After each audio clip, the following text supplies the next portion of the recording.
നമസ്കാരം, ഏവർക്കും study Nifty മലയാളത്തിന്റെ ഡെയിലി മാർക്കറ്റ് ന്യൂസിലേക്ക് സ്വാഗതം. ഇന്ന് ഒക്ടോബർ 27 തിങ്കളാഴ്ചയാണ്. എല്ലാവർക്കും നല്ലൊരു പ്രോഫിറ്റബിൾ ആയിട്ടുള്ള ആഴ്ച തന്നെ ആയിരിക്കട്ടെ എന്ന് ആശംസിച്ചുകൊണ്ട് തുടങ്ങുന്നു. വെള്ളിയാഴ്ച ഇന്ത്യൻ വിപണികൾ ഇടിഞ്ഞാണ് ക്ലോസ് ചെയ്തിട്ടുള്ളത്.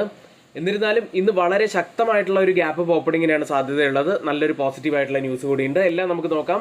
ആദ്യം ഇന്നത്തെ ഏറ്റവും പോസിറ്റീവായിട്ടുള്ള വാർത്തയിൽ നിന്ന് ആരംഭിക്കാം. ഏഷ്യൻ സന്ദർശനത്തിന്റെ ഭാഗമായി US പ്രസിഡന്റ് ഡൊണാൾഡ് ട്രംപ് ഈ ആഴ്ച ചൈനീസ് പ്രസിഡന്റ് ഷീ ജിൻപിങ്ങുമായി കൂടിക്കാഴ്ച നടത്തുമെന്ന് വൈറ്റ് ഹൗസ് അറിയിച്ചു. കൂടാതെ വെള്ളിയാഴ്ച US നിന്നും ഇൻഫ്ലേഷൻ ഡാറ്റ പുറത്തു വന്നതോടെ വീണ്ടും ഒരു റേറ്റ് കട്ടിലേക്ക് US പോകും എന്നുള്ള പ്രതീക്ഷകൾ കൂടിയതുമാണ് ഇപ്പോൾ US ഫ്യൂച്ചേഴ്സ് ശക്തമായി ഉയരാൻ കാരണമായിരിക്കുന്നത്. ഇനി അപൂർവ എർത്ത്, ഫെൻഡലൈൻ, ടിക്ടോക്ക് തുടങ്ങിയ മേഖലകൾ ഉൾക്കൊള്ളുന്ന ഒരു പുതിയ വ്യാപാര കരാറിനെ കുറിച്ചുള്ള ഒരു ചട്ടക്കൂടിൽ USഉം ചൈനയും ധാരണയിലെത്തി. ആസിയൻ ഉച്ചകോടിക്കിടെ കോലാലംപൂരിൽ നടന്ന ചർച്ചയിൽ US treasury secretary Scott Bessent, വ്യാപാര പ്രതിനിധി Jamieson Greer, Chinese vice premier He Lifeng എന്നിവർ പങ്കെടുത്തു. ഏതായാലും ഈ പറഞ്ഞ പോസിറ്റീവായിട്ടുള്ള വാർത്തകളൊക്കെ ഇന്ന് മാർക്കറ്റിൽ ഉള്ളത് കൊണ്ടാണ് ശക്തമായിട്ടുള്ള നിലയിലാണ് US മാർക്കറ്റുകളെല്ലാം ഇപ്പോൾ ഉള്ളത്. മറ്റൊരു വാർത്തയിലേക്ക്. US ഗവൺമെന്റിന്റെ നിലവിലുള്ള അടച്ചുപൂട്ടൽ അമേരിക്കൻ എക്സ്പോഷറുള്ള ഇന്ത്യൻ കമ്പനികൾക്കുള്ള റെഗുലേറ്ററി ക്ലിയറൻസുകൾ വൈകിപ്പിക്കുന്നു. പരിമിതമായ ജീവനക്കാരുടെ അഭാവം കാരണം US SECയിലേക്കുള്ള ഫയലിംഗുകൾ തീർപ്പാക്കുന്നതിൽ ഇൻഫോസിസിന്റെ 18,000 കോടി രൂപയുടെ ഷെയർ ബൈബാക്ക് വൈകുന്നു. ഏതായാലും ഈ പ്രശ്നങ്ങൾ മൊത്തത്തിൽ വിപണിയെ ബാധിക്കില്ലെങ്കിലും ചില കമ്പനികളെ സംബന്ധിച്ച് ചില കൺസേണുകൾ ഉണ്ടാക്കാനുള്ള സാധ്യതകളുണ്ട്. മറ്റൊരു വാർത്തയിലേക്ക്. താരിഫുകളും താരിഫ് ഇതര തടസ്സങ്ങളും കാരണം 2025 സാമ്പത്തിക വർഷത്തിന്റെ ആദ്യ പകുതിയിൽ ഉരുക്ക് ഇറക്കുമതി 29% കുറഞ്ഞ് 3.3 ദശലക്ഷം ടണ്ണായി. ആഭ്യന്തര ഉരുക്ക് വില ഏകദേശം 5 വർഷത്തെ ഏറ്റവും താഴ്ന്ന നിലയിലായിട്ടാണ് ഇപ്പോൾ ഉള്ളത്.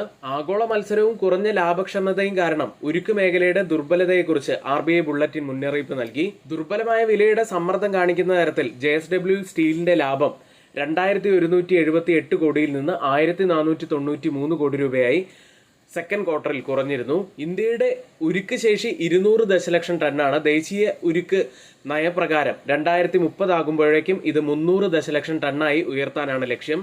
ഇനി ലോങ് ടേമിലേക്ക് നോക്കിക്കഴിഞ്ഞാൽ ഇറക്കുമതി കുറവായിരിക്കാൻ സാധ്യതയുണ്ട്. ശക്തമായിട്ടുള്ള ഡിമാൻഡും വ്യാപാര തടസ്സങ്ങളും ആഭ്യന്തര മില്ലുകളെ പിന്തുണയ്ക്കുന്നു. ഏതായാലും ഈ വാർത്ത ഷോർട്ട് ടേമിലേക്ക് നെഗറ്റീവ് ആവാൻ സാധ്യതയുള്ളത് Tata steel, JSW steel, sale, Jindal steel തുടങ്ങിയ കമ്പനികൾക്ക് നെഗറ്റീവ് ആവാൻ സാധ്യതയുള്ള ഒരു വാർത്തയാണിത്. US വിപണിയിലേക്ക്. കഴിഞ്ഞ ആഴ്ച പ്രതീക്ഷിച്ചതിലും കുറഞ്ഞ പണപ്പെരുപ്പ ഡാറ്റ പുറത്തു വന്നതിന് ശേഷം ഒക്ടോബർ 29 യോഗത്തിൽ US ഫെഡറൽ റിസർവ് പലിശ നിരക്ക് കുറയ്ക്കുമെന്ന് നിക്ഷേപകർ വിശ്വസിക്കുന്നു. CME ഫെഡ് വാച്ച് ടൂളിന്റെ അഭിപ്രായ പ്രകാരം 96% ഇൻവെസ്റ്റേഴ്സും 375 മുതൽ 400 ബേസിസ് പോയിന്റ്സിന്റെ വലിയ റേറ്റ് കട്ടാണ് പ്രതീക്ഷിക്കുന്നത്. ഇതുതന്നെയാണ് വിപണിയുടെ മൊത്തത്തിലുള്ള വികാരം ഉയർത്താനുള്ള പ്രധാനപ്പെട്ട കാരണവുമായത്. ഇനി ഈ ആഴ്ച വലിയ ടെക് കമ്പനികളുടെ റിസൾട്ട് വരുന്ന ഒരാഴ്ചയാണ്. Alphabet, Amazon, Apple, Meta platform, Microsoft തുടങ്ങിയ കമ്പനികളുടെ റിസൾട്ടുകൾ ഈ ആഴ്ചയാണ് പുറത്തു വരുന്നത്. കൂടാതെ US പ്രസിഡന്റിന്റെയും ചൈനീസ് പ്രസിഡന്റിന്റെയും സന്ദർശനം, ഇതെല്ലാം നമ്മൾ പറഞ്ഞതാണ്. ഇതൊക്കെ കൊണ്ടാണ് ഇപ്പോൾ US മാർക്കറ്റുകൾ ശക്തമായിട്ടുള്ള നിലയിൽ ട്രേഡ് ചെയ്തുകൊണ്ടിരിക്കുന്നത്. യൂറോപ്യൻ വിപണിയിലേക്ക്. US നിന്നും ഇൻഫ്ലേഷൻ ഡാറ്റ പുറത്തു വന്നതിന് ശേഷം എക്സ്പെക്ട് ചെയ്തതിനേക്കാൾ കുറഞ്ഞ ഒരു ഇൻഫ്ലേഷൻ ഡാറ്റ ആയതുകൊണ്ട് തന്നെ യൂറോപ്യൻ വിപണികളും പോസിറ്റീവിലാണ് ക്ലോസ് ചെയ്യുന്നത്. അടുത്തതായി ഇപ്പോൾ ട്രേഡിംഗ് ആരംഭിച്ചിരിക്കുന്ന ഏഷ്യൻ മാർക്കറ്റുകളിലേക്ക്. US ചൈന വ്യാപാര ചർച്ചകളിലെ പുരോഗതിയും വാൾസ്ട്രീറ്റിൽ നിന്നുള്ള ശക്തമായിട്ടുള്ള നേട്ടങ്ങളും നിക്ഷേപകർ ആഘോഷിച്ചതോടെ തിങ്കളാഴ്ച ജപ്പാനിലെ നിക്കി 225 ആദ്യമായി 50,000 എന്ന മാർക്ക് ക്രോസ് ചെയ്തിരിക്കുന്നു. ഏകദേശം 2% ഉയർന്ന നിലയിലാണ് ഇപ്പോൾ ജപ്പാൻ മാർക്കറ്റ് നിക്കി ട്രേഡ് ചെയ്യുന്നത്. മറ്റ് ഏഷ്യൻ മാർക്കറ്റുകളിൽ കൂടുതൽ നേട്ടത്തിലുള്ളത് കോസ്പി മാർക്കറ്റാണ്. 2% നേട്ടത്തിൽ. തായ്വാൻ മാർക്കറ്റ് 1.85% നേട്ടത്തിൽ. ഹോങ്കോങ് മാർക്കറ്റ് 0.94% നേട്ടത്തിൽ. സിംഗപ്പൂർ മാർക്കറ്റ് 0.44% നേട്ടത്തിൽ. ഗിഫ്റ്റ് നിഫ്റ്റി ഇപ്പോൾ ഉള്ളത് 25,921 എന്ന നിലയിൽ 77 പോയിന്റ്സ് ഉയർന്നാണ് ട്രേഡ് ചെയ്യുന്നത്. ഇപ്പോഴത്തെ ഒരു നില വെച്ച് ഇന്ത്യൻ വിപണിയിൽ ഏകദേശം 100 മുതൽ 110 പോയിന്റ്സിന്റെ ഒക്കെ ഒരു ഗ്യാപ്പ് അപ്പ് ഓപ്പണിങ്ങിനാണ് സാധ്യതയുള്ളത്. ഇനി നമ്മുടെ വീഡിയോ ആരെങ്കിലും ലൈക്ക് ചെയ്യാൻ മറന്നു പോയിട്ടുണ്ടെങ്കിൽ ദയവ് ചെയ്ത് വീഡിയോ ഒന്ന് ലൈക്ക് ചെയ്യുക. ചാനൽ ആരെങ്കിലും സബ്സ്ക്രൈബ് ചെയ്യാൻ വിട്ടുപോയിട്ടുണ്ടെങ്കിൽ ചാനൽ കൂടി ഒന്ന് സബ്സ്ക്രൈബ് ചെയ്യുക. ഇനി ആർക്കെങ്കിലും നമ്മുടെ പെയ്ഡ് എഡ്യൂക്കേഷൻ ടെലഗ്രാം ചാനലിൽ ജോയിൻ ചെയ്യാൻ താല്പര്യമുണ്ടെങ്കിൽ ഇപ്പോൾ ഇതാ 55% ഡിസ്കൗണ്ടോടുകൂടി 1299 രൂപയ്ക്ക് നിങ്ങൾക്ക് ജോയിൻ ചെയ്യാൻ കഴിയുന്ന നല്ലൊരു അവസരമുണ്ട്. ഇനി സ്റ്റോക്ക് മാർക്കറ്റിനെ കുറിച്ച് കൂടുതലായിട്ട് പഠിക്കാൻ ആഗ്രഹിക്കുന്നവർക്ക് ബിഗിനേഴ്സിനായിട്ടുള്ള സ്റ്റോക്ക് മാർക്കറ്റിന്റെ ട്രേഡിംഗ് കോഴ്സിൽ ജോയിൻ ചെയ്യാവുന്നതാണ്. 1 മാസമാണ് കോഴ്സിന്റെ ഡ്യൂറേഷൻ വരുന്നത്. വീക്കിലി 2 മുതൽ 3 ക്ലാസ്സുകൾ വരെ ആയിരിക്കും ഉണ്ടായിരിക്കുക. ഒരുവിധം എല്ലാ സബ്ജക്റ്റുകളും നമ്മൾ കവർ ചെയ്യുന്നു പോകുന്നുണ്ട്. ആർക്കെങ്കിലും കൂടുതലായിട്ട് അറിയണമെന്നുണ്ടെങ്കിൽ തൊട്ടുമുകളിലെ വാട്സാപ്പ് നമ്പറിൽ ഒന്ന് മെസ്സേജ് അയയ്ക്കുക. ഇനി ഇന്നത്തെ പ്രധാനപ്പെട്ട കുറച്ച് സ്റ്റോക്ക് ന്യൂസുകളിലേക്കാണ്. ആദ്യം കൊട്ടാക് മഹീന്ദ്ര ബാങ്ക് നെറ്റ് പ്രോഫിറ്റിൽ 2.7% ഇടിവാണ് ഇയർ ഓൺ ഇയർ രേഖപ്പെടുത്തിയിരിക്കുന്നത്. 3253.3 കോടി രൂപയിലാണ് പ്രോഫിറ്റ് ഉള്ളത്. നെറ്റ് ഇൻട്രസ്റ്റ് ഇൻകത്തിൽ 4.1% വർധനവ് വന്നിരിക്കുന്നു. പ്രൊവിഷൻസ് ആൻഡ് കണ്ടിജൻസീസിൽ 43.5% വർധനവും കമ്പനി രേഖപ്പെടുത്തി. അടുത്ത ഡോക്ടർ റെഡ്ഡി ലബോറട്ടറീസ് എന്ന കമ്പനിയാണ്. പ്രോഫിറ്റിൽ 14.5% വർധനവ് വന്നിരിക്കുന്നു. 1437.2 കോടി രൂപയിലാണ് പ്രോഫിറ്റ് ഉള്ളത്. റവന്യൂവിൽ 9.8% ഇടിവ് വന്നിരിക്കുന്നു. നോർത്ത് അമേരിക്കൻ ബിസിനസ്സിൽ 13% ഇടിവും കമ്പനി രേഖപ്പെടുത്തി. അടുത്ത് SBI ലൈഫ് ഇൻഷുറൻസ് കമ്പനിയാണ്. നെറ്റ് പ്രോഫിറ്റിൽ 6.6% ഇടിവ് വന്നിരിക്കുന്നു. 494.6 കോടി രൂപയിലാണ് പ്രോഫിറ്റ് ഉള്ളത്. നെറ്റ് പ്രീമിയത്തിൽ 22.6% വർധനമാണ് കമ്പനി വരുത്തിയിരിക്കുന്നത്. നെറ്റ് കമ്മീഷൻസിലും 22.2% വർധനവ് വന്നിരിക്കുന്നു. അടുത്ത നല്ല റിസൾട്ട് രേഖപ്പെടുത്തിയ മറ്റൊരു കമ്പനി കോഫോർജ് ആയിരുന്നു. പ്രോഫിറ്റിൽ 86% വർധനവ് വന്നു. 375.8 കോടി രൂപയിലാണ് പ്രോഫിറ്റ് ഉള്ളത് ഇയർ ഓൺ ഇയറിൽ. റവന്യൂവിൽ 31.7% വർധനവ് വന്നു. 3985.7 കോടി രൂപയിലാണ് റവന്യൂ ഉള്ളത്. ബോർഡ് ഇൻട്രിം ഡിവിഡൻഡായി 4 രൂപയാണ് പ്രഖ്യാപിച്ചത്. അടുത്ത് സെൻ ടെക്നോളജീസ് നെറ്റ് പ്രോഫിറ്റിൽ 4.6% ഇടിവ് വന്നിരിക്കുന്നു. 59.4 കോടി രൂപയിലാണ് പ്രോഫിറ്റ് ഉള്ളത്. റവന്യൂവിൽ 28.2% ഇടിവും ഇയർ ഓൺ ഇയറിൽ രേഖപ്പെടുത്തി. അടുത്തത് സിഗാച്ചി ഇൻഡസ്ട്രീസ് എന്ന കമ്പനിയാണ്. നെറ്റ് പ്രോഫിറ്റിൽ 50.9% ഇടിവാണ് വന്നിരിക്കുന്നത്. 10.7 കോടി രൂപയിലാണ് പ്രോഫിറ്റ് ഉള്ളത്. റവന്യൂവിൽ 11.5% ഇടിവ് വന്നിരിക്കുന്നു. അടുത്തതായി ഇ ക്ലർക്ക് സർവീസസ് എന്ന കമ്പനിയാണ്. നെറ്റ് പ്രോഫിറ്റിൽ 30.6% വർധനവ് വന്നു.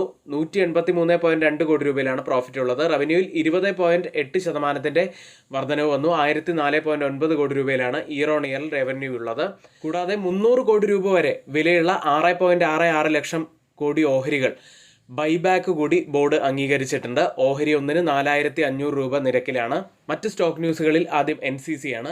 ജാർഖണ്ഡിലെ കൽക്കരി ഓവർ ബർഡൻ ട്രാൻസ്പോർട്ട് ജോലികൾക്കായി സെൻട്രൽ കോൾഫീൽഡിൽ നിന്ന് 6829 കോടി രൂപയുടെ വലിയൊരു കരാർ കമ്പനിക്ക് ലഭിച്ചു. ഇന്ന് റിസൾട്ട് വരുന്ന പ്രധാനപ്പെട്ട കമ്പനികൾ Indus Towers, Indian Oil Corporation, Adani Energy Solutions, Bata India, Canara HSBC life insurance company, Canara Robeco asset management company, Chennai petroleum corporation, JK tyres, KFin technologies, Mahindra logistics, Mazagon dock ship builders, PNB housing finance, Raymond, Sona BLW precision forgings, SRF, supreme industries, Tata investment corporation, Tamil Nadu news prints and papers, Welspun speciality solutions തുടങ്ങിയവയാണ്.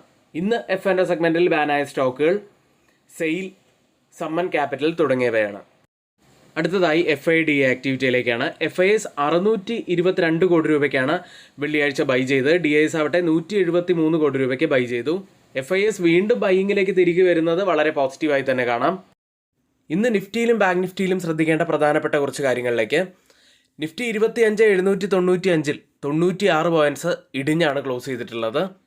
നിഫ്റ്റിയെക്കുറിച്ച് പറയുകയാണെങ്കിൽ വെള്ളിയാഴ്ചത്തെ pre market വീഡിയോയിൽ നമ്മൾ പറഞ്ഞിരുന്നു, വ്യാഴാഴ്ചത്തെ law break ചെയ്യുകയാണെങ്കിൽ നമ്മൾ പ്രത്യേകം ശ്രദ്ധിക്കണമെന്ന്. നിഫ്റ്റിക്ക് 25,679 ഇപ്പോഴത്തെ ഒരു പ്രധാനപ്പെട്ട ഡൗൺ സൈഡിലെ ഒരു സപ്പോർട്ട് സോൺ ആവാൻ സാധ്യതയുള്ളത്. അത് ബ്രേക്ക് ചെയ്യുകയാണെങ്കിൽ പിന്നീട് നമ്മൾ ശ്രദ്ധിക്കേണ്ടത് ഡൗൺ സൈഡിലെ ആ ഒരു സപ്പോർട്ട് ട്രെൻഡ് ലൈൻ തന്നെയാണ്. ബാങ്ക് നിഫ്റ്റി വെള്ളിയാഴ്ച ക്ലോസ് ചെയ്യുന്നത് 57,700 എന്ന നിലയിൽ 678 പോയിന്റ്സ് ഇടിഞ്ഞാണ്. ബാങ്ക് നിഫ്റ്റിയും ഓൾ ടൈം ഹൈ ലെവലിൽ നിന്നും ഇടിഞ്ഞിരിക്കുന്നു. വ്യാഴാഴ്ചത്തെ റെഡ് കാൻഡിലിൻ്റെ ലോയിന് താഴെയായിട്ടാണ് വെള്ളിയാഴ്ച ക്ലോസ് ചെയ്തിട്ടുള്ളത്. ഇനി ഡൗൺ സൈഡിൽ പ്രധാനപ്പെട്ട ഒരു സപ്പോർട്ട് ആവാൻ സാധ്യതയുള്ളത് 57,136 ഏതായാലും വരുന്ന ദിവസങ്ങളിൽ നമുക്ക് കൂടുതലായിട്ട് നിഫ്റ്റിയും ബാങ്ക് നിഫ്റ്റിയും കുറിച്ച് നോക്കാവുന്നതാണ്. ആർക്കെങ്കിലും പുതിയൊരു ഡിമാറ്റ് അക്കൗണ്ട് ഓപ്പൺ ചെയ്യണമെന്നുണ്ടെങ്കിൽ ലിങ്ക് നമ്മൾ ഡിസ്ക്രിപ്ഷൻ ബോക്സിലാണ് നൽകിയിരിക്കുന്നത്. ഇന്നിവിടെ നമ്മൾ പറഞ്ഞിരിക്കുന്ന എല്ലാ കാര്യങ്ങളും ഏറ്റവും ഓതറൈസ്ഡ് ആയിട്ടുള്ള സൈറ്റുകളായ Moneycontrol, Mint, Reuters, CNBC, Financial Express തുടങ്ങിയ മാധ്യമങ്ങളിൽ നിന്നാണ് എടുത്തിരിക്കുന്നത്. മറ്റുള്ളവയെല്ലാം നമ്മുടെ വ്യൂസ് മാത്രമാണ്, ഒരിക്കലും റെക്കമെൻഡേഷൻ അല്ല, നിങ്ങളുടെ എഡ്യൂക്കേഷൻ പർപ്പസിന് വേണ്ടി മാത്രമാണ് ഷെയർ ചെയ്യുന്നത്. എങ്കിൽ ഇന്നത്തെ ഈ വീഡിയോ ഇവിടെ പൂർത്തിയാവുന്നു. ഏവർക്കും നന്ദി.